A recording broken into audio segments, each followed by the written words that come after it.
আলহাজ রফিকুল ইসলাম ৭ নং Srimantapur union chairman.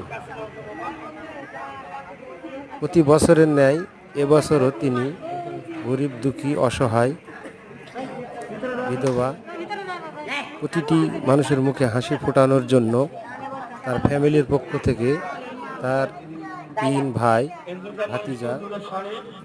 ভাতিজা সবাইকে সাথে নিয়ে তিনি বস্ত্র বিতরণী অনুষ্ঠান করতেছেন।